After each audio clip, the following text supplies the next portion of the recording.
Suche nach einem Videoregisseur. We were looking for a video producer, video director. Und da haben wir unter anderem auch David Lynch. And we sent a CD to David Lynch as well.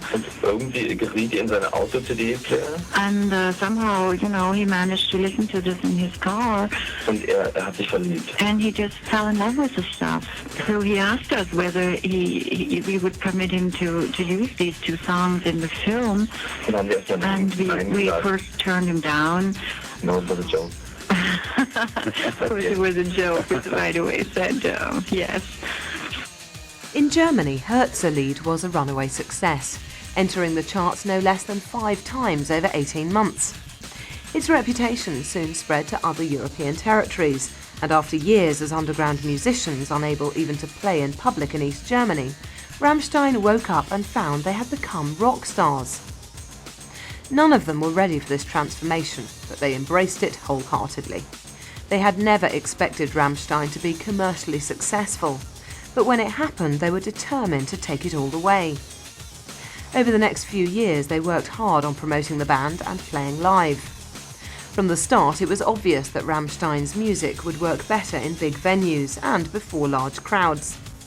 In a sense, the whole concept of Rammstein was a dark, tongue-in-cheek vision of a massively successful European rock band that existed in some strange parallel universe, an alternate reality that was now beginning to cross over into our own.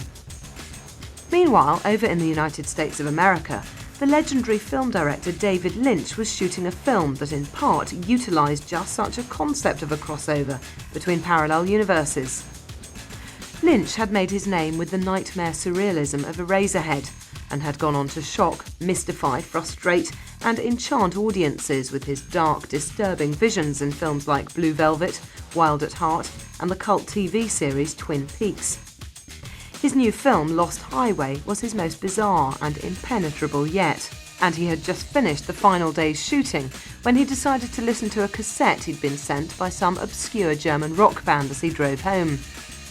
Rammstein were all big fans of Lynch's work and had sent him the tape in the slim hope that he might agree to direct the video for their debut single, Du riechst so gut. By the time he heard it, the single had already been and gone, but Lynch was so impressed with what he heard that he decided to use the band on the Lost Highway soundtrack. Heirate mich and Rammstein were both featured at crucial junctures in the movie and introduced the band to audiences in the US and Great Britain for the first time.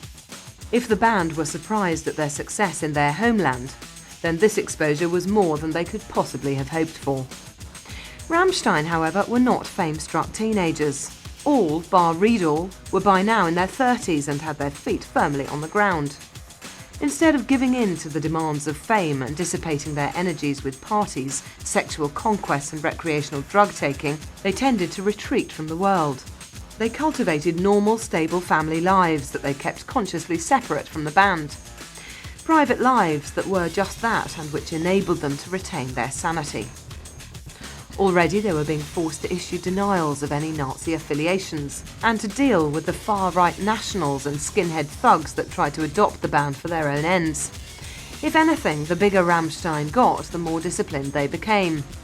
As the pressure for them to record the follow-up to Herzlied grew, they resisted the temptation to work with big-name producers, staying with Jacob Hellner, who they said understood their working methods. They knew he wouldn't waste their time or money, or interfere in the songwriting process, but would work on the finished songs to make them stronger and encourage the band to perform well. He gave them the confidence and the security they needed to take Rammstein to the next level.